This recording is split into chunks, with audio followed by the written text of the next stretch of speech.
Hello, everyone, and welcome to This Week in Stupid for the 28th of March, 2021.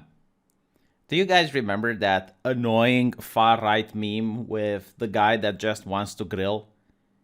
I mean, think about these atomized individuals that do not want to take accountability for the plights of society, and they just tune out and they think they just want to grill. Well, no more, because in the United Kingdom, barbecues face being banned by the Green Council over fears they cause global warming. Do you understand what you're doing when you're barbecuing? You're killing Mother Gaia, you sick fuck. That's what you're doing. Like, you are causing the ice caps to melt. When you spin that sausage over the grill, you're killing the polar bears. But luckily, the enlightened people in the government have decided no more. No more of that nonsense. Now it's going to be illegal. The strong arm of the law is going to descend upon you and force you to stop grilling. Brighton and Hove City Council has proposed a controversial ban on all barbecues in beaches, parks, and open spaces, saying they contribute to the rising levels of carbon dioxide. So finally, no more grilling. Everyone sits at home and reads the papers. Read The Guardian, do politics like a common, decent person. Get involved, get committed to action, start being a productive member of society, and stop isolating yourself within the magic of grilling. Now, I know what some of you might be saying. You might be saying, well, you know what? I'm a vegan. I don't grill. This doesn't affect me. Well, see, here's that selfish mentality again, like thinking that you can separate yourself from politics just because you're a vegan. Okay? Listen here, you bigot. Fail to account for white supremacy and veganism, you get white veganism. We must address the role of white supremacy and the oppression it creates, no matter if we are vegan or not. White veganism focuses solely on animal liberation while ignoring the context of colonization and imperialism and how all of this impacts all living beings and the planet. Not all white people vegans are white vegans. Our veganism must be intersectional, accessible, anti-racist, anti-imperialist, and decolonized. And there we go. You cannot even be a vegan unless you become politically active, unless every single moment of your life is dedicated to decolonizing and being anti-imperialist. Which is why the Royal Mint from the United Kingdom finally accepted my solution to this problem. You see, the first coin is going to feature Lady Britannia as a woman of color. Because if the avatar of colonialism and imperialism, which is Lady Britannia, is going to be a woman of color, then it cannot be guilty of colonizing. Because it would be a woman of color invading other spaces of color, and therefore it's not colonialism. And there you have it. See, this is how I fix things. This is how I make the world a better place. This is what happens when I become politically active. I make a suggestion, and then the institution listen to me. And as such, I have decolonized the entire world. You can thank me with the super chat. Now, do you guys remember when critical race theory came under criticism? And one of the reasons it came under criticism is that it promoted divisive concepts. And according to the law, divisive concepts are concepts that suggest one race or sex is inherently superior to another race or sex, or that an individual, by virtue of his or her race of sex, is inherently racist, sexist, or oppressive, or that an individual should be discriminated against or receive adverse treatment solely or partly because of his race or sex. And there's like another list. You can pause the video and you can see which ones are there. But these are called divisive concepts. And it's why critical race theory came under assault. And for a while, I was very concerned. I thought, oh, this is going to be the end of critical race theory. I mean, they cannot recover from this. But you see, I do not have the intelligence and the intellectual capacity of a person, an expert, that works at New Hampshire University. And because of that, I wasn't thinking about the counter-arguments. But luckily, a professor at the New Hampshire United States University has given the rebuttal on why divisive concepts like one race or sex is inherently superior to another race or sex isn't really a bad thing. Okay, so are you ready for the intellectual argument? Are you ready for the intellectual artillery? Because here it comes. The reason I say, and I do see Andrew has his hand raised. Yes. Andrew, go ahead when you want. But I think this might be like a little, maybe too simple, but we can't live without divisive concepts. You know what a divisive concept is? Mathematics. It's called division. You know what's a divisive concept? Gender-specific bathrooms. I mean, that's so to even say that you can claim divisive concepts when we use division all the time. Our grades, right? We divide students, we divide the curriculum into subjects, we divide people into age groups. So it's I know that's like very simplistic, but I don't want to give up this like taking away divisive concepts before we even get into critical race theory. But I'll be quiet and let Andrew talk.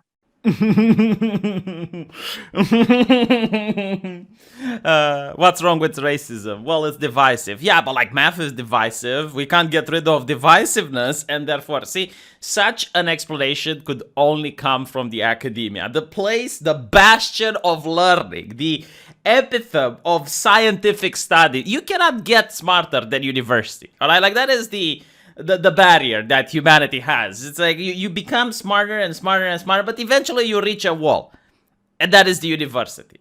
And like that is where the smartest people exist. And if they are giving me this rebuttal, I just have to accept it. And you do have to accept it, because if you don't, you get fired. Like this lecturer found out, he got sacked for aggressive use of question marks in text. Nothing is more dangerous than a question. A question breaks harmony. A question is, dare I say, divisive. So we cannot have people having too many questions. Like this lecturer went one day and said, noni, and therefore he got sacked. He was aggressive. Like that question mark, it is a symbol of aggressiveness. When people go to war, they have flags. Do you know what it's on the flag? A question mark. It's like the quest giver, huh? So yeah, I mean, do not question, do not ask, just listen, believe, but most importantly, obey. I mean, why are you asking questions? Because you're probably not going to understand the answer anyway. Your mind is too simple. If your mind was smart and complicated, you would be working at a university, now wouldn't you? Now, I know you might say, well, this lecturer was working at a university. No, he doesn't. He got fired, okay, because he was dumb. Only smart people should be allowed to make smart decisions, and everyone else should follow them. By asking, you're insulting the smart person. You're basically saying, hey, you know what? Maybe I can understand what you're thinking. No, you can't. All right? So just stop asking questions. Because here's an example from my country. Okay, pay attention. My country, this is important. No, seriously, it's important. It's from Romania. Okay? It's what happens when people ask questions. And they get the answer and they don't like the answer. Because people are stupid. So, in Romania, we have a curfew. You cannot travel outside after 11 p.m. because the government wants to keep me safe. So the government tells me, V, for your health and safety, this is for you. We do this for you. You get to stay indoors after 11. And I'm like, yes, Father Government. Absolutely. If this is for my own good, I will do it. I will stay at home. And Father Government was pleased. However, recently, they said that they're going to extend the curfew from 11, they're going to move it all the way down to 10 p.m. So now, you're not allowed to leave your house after 10 p.m. for your safety and for your health. Now, I am not the person to question Father Government. If Father Government tells me this is for my own good, then Father Government is compassionate and they care about me, so I will not question them. But unfortunately, other people, unlike myself, did question this. And they raised the stink. They were being sarcastic. They were like, so you're saying that the most important hour of the virus has been taken away from it? Like the virus is now going to be in a conundrum because it can't infect people between the hour of 10 and 11? Yak, yak, yak. So eventually, a lot of people were upset. It's like, why do you do this measure? It doesn't make any sense. Like, why exactly, like, why did you have to move the curfew from 11 to 10? Like, who goes out at night during the middle of the winter anyway? Like, all the bars are closed, or all the places are shut down. Like, where do people go? Why is this curfew? What's the point of it? And finally, we got an answer from one of the advisors for the Ministry of Health. Can you understand, like, just how important this person is? Like, the advisor of the Ministry of Health. The entire health of the nation rests on his shoulders. Like, this is one of the anointed. I mean, the fact that it actually took a little bit of his important time to address the public has me in awe. The compassion of this person knows no bounds. So he gave a response, right? Like, why the quarantine was moved from 11 to 10 p.m. Now, seriously, stop what you're doing, because this is like words of wisdom that you've probably never been exposed to before. Like, seriously, no, like stop jogging, stop like, pay attention, because this is important, all right? Like, I'm really curious what you think about this. Tell me in the comments section, because, like, I've never heard something so smart in my entire life. Dramatic pause.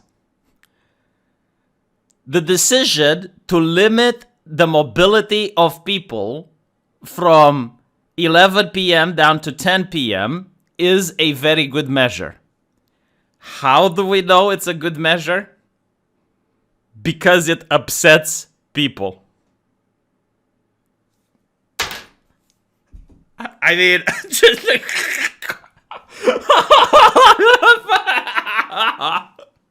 I'm not kidding. Like, this is what he said.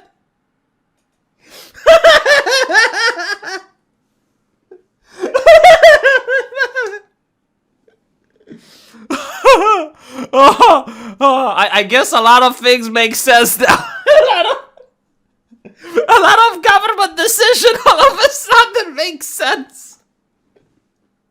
It's like, why are you not allowed to grill? Because it upsets people.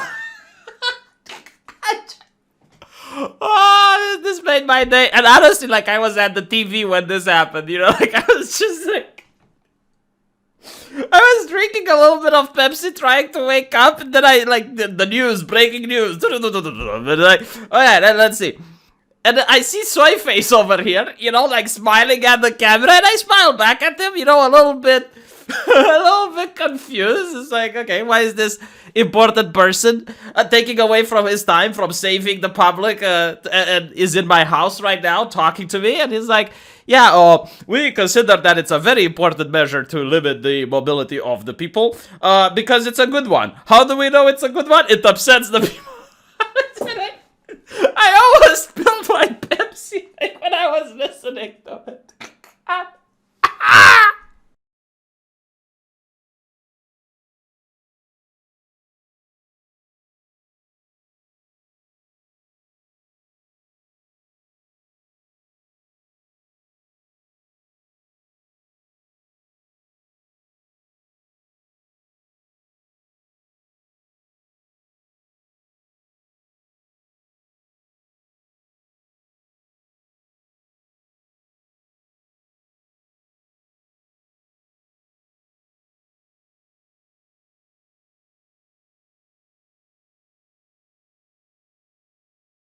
Return. Now, I want something from you guys. Usually I don't ask for much, you know, but this time, do you know what I asked for?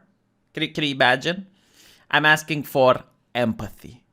I want you to empathize with my situation because every single day I look at the DMs that I get, I look at the various websites, and I'm in search for news to show to you guys in this segment. And imagine I wake up, you know, I'm still a little bit sleepy, I'm still, you know, a little bit groggy, and I go to the computer, and this pops up. Driver tells kids to go F themselves and then abandon school bus at gas station. How do you react when you see something like this? Like, what do you think? What goes through your head? Now, apparently, this is actually an old news article. It's from last year, but, you know, I thought about putting it here just so I can give you guys a little bit of an example of how it is to create This Week in Stupid. So it turns out that the Pennsylvania school bus driver has been charged with DUI and 26 counts of endangering the welfare of children after reportedly leaving her vehicle with nearly 30 kids inside a gas station. Wait, why is it like 26 counts of endangering the welfare of children while there were 30 kids on board? Like, did 4 kids not count? Anyway, it doesn't matter. Well, apparently she seemed agitated as she drove students from the school.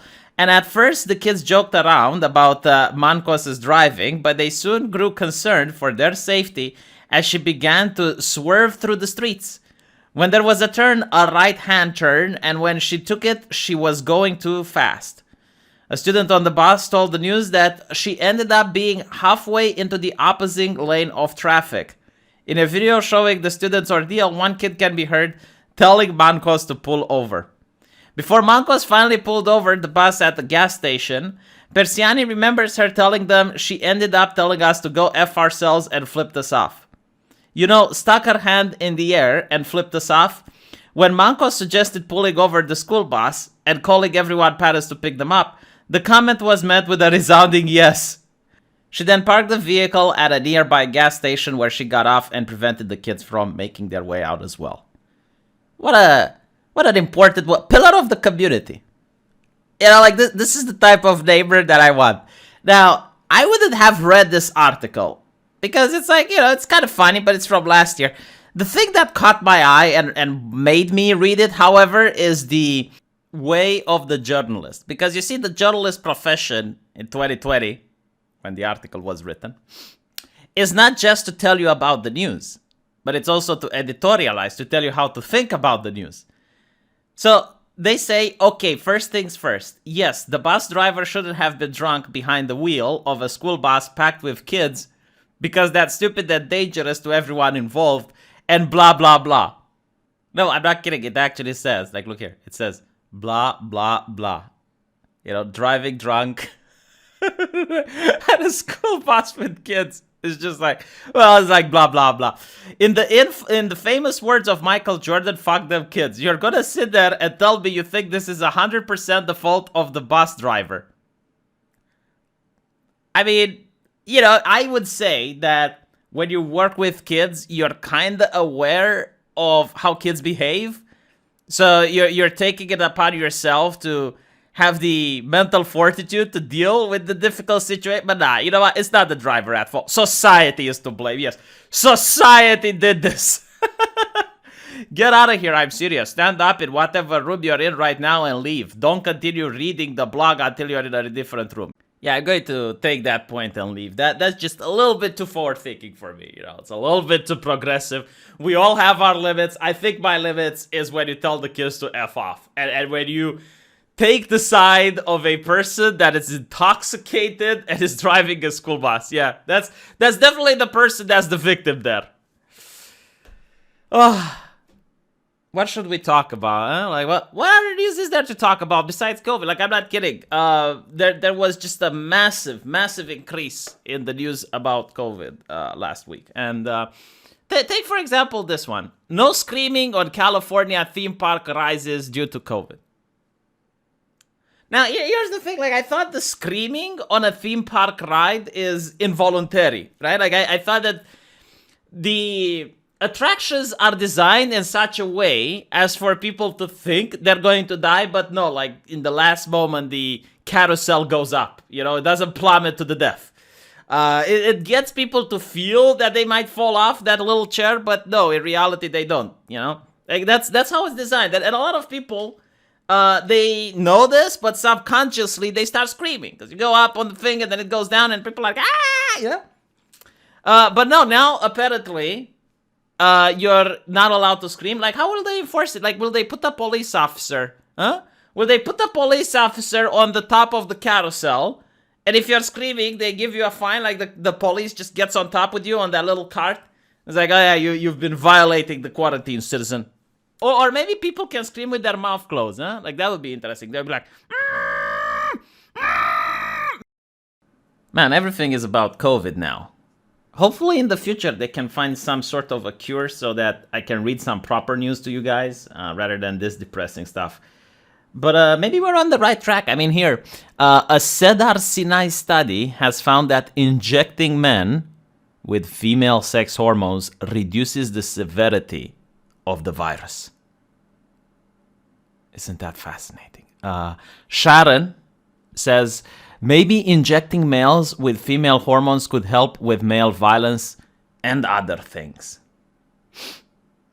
You know what this reminds me of? In like 1 minute. I know, he's almost here. I have the participant window open and I get to allow him to enter. It's weird. I'm going to be smiling because I'm just excited to see him. Some nervous energy. He's a busy man. He's doing lots of world saving. We were 45 minutes early. Okay, ready? He's here. I'm admitting him right now. Here we go. Hey, hi guys. How you doing? Hi, Dr. Fauci.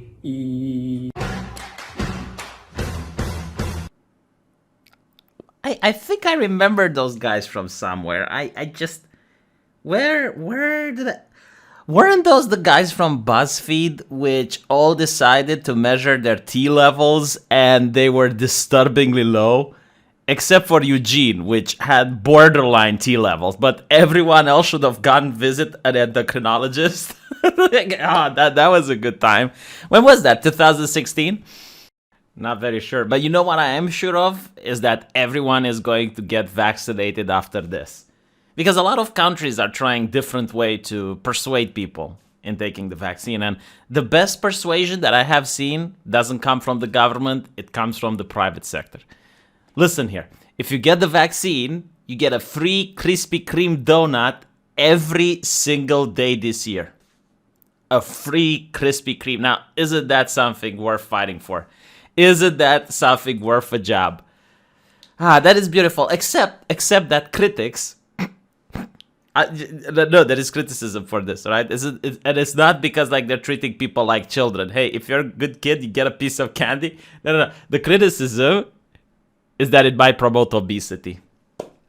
I mean, yes, can you imagine a single Krispy Kreme donut a day? Like, what if someone actually goes up and takes that offer?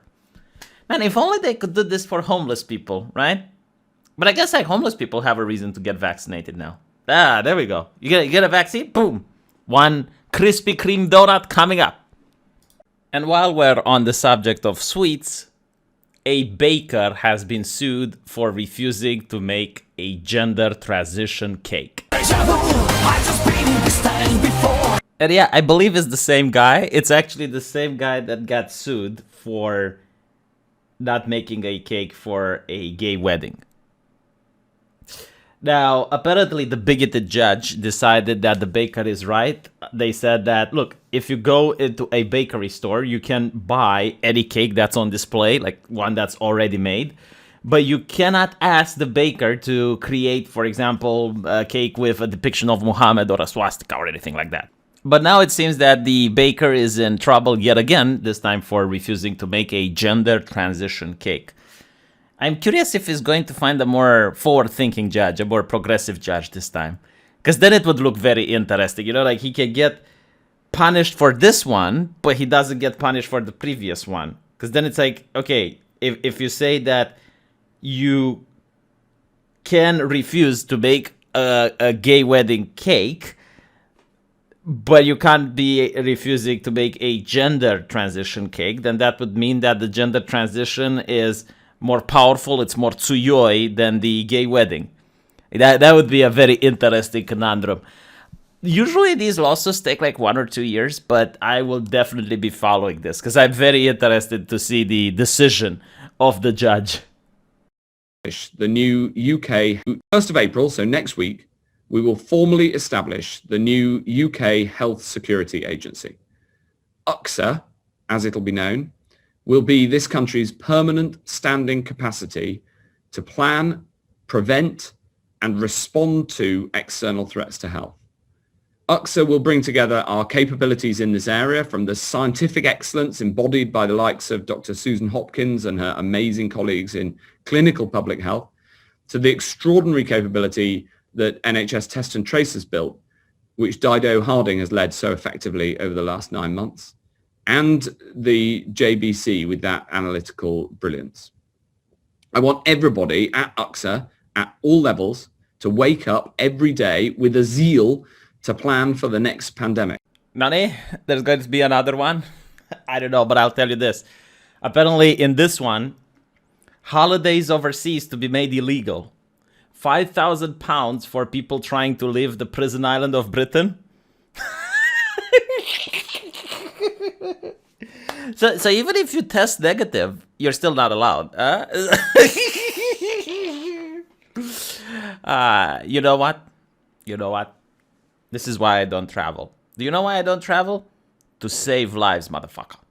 Me staying home keeps you safe. Do you understand the compassion that I have? Like, if I were to travel, I would bring pestilence and disease into other nations. So this is why I stay home. I stay home because I keep I keep you and your mother safe. It's not the government, it's not Dr. Fauci, I keep you safe. Okay, like I'm like Jesus Christ. Every single day that I stay in my house and I don't go outside, you are safe. Because think about it, like if I go outside and I cough on a person, that person coughs on another and another, and it reaches you and it kills you. And me, by staying home, keeps you safe. And if you can't even give me a super chat for that, I don't know what will. Like, I don't know. Like, you are just an ungrateful twat, but you know what? It's fine. Because even if the world is ungrateful, even if I'm taken for granted, I will still keep you safe. I will sit at home and I will play World of Warcraft. Yeah.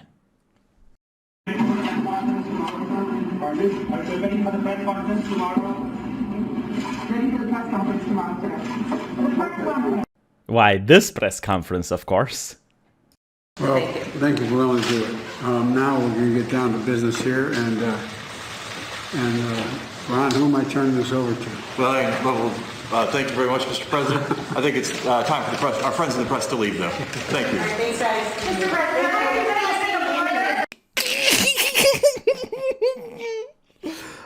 The puppet is malfunctioning. Tell the press it's time to leave. Oh my god. What were some of the good questions that were being asked during the conference, though? I'd like to circle back to immigration, please.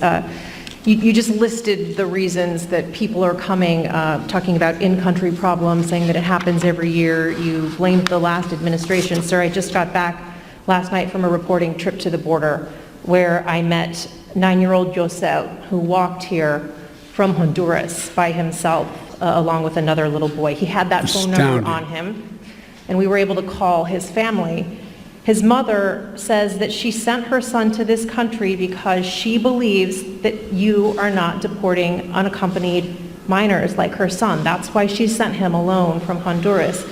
So, sir, you blame the last administration, but is your messaging in saying that these children are and will be allowed to stay in this country and work their way through this process, encouraging families like Josel's to come? Well, look,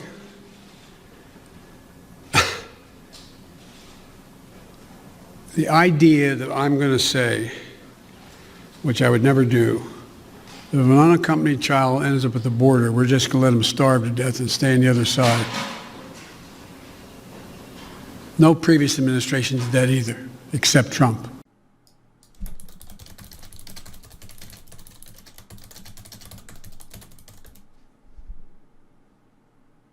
Bruh.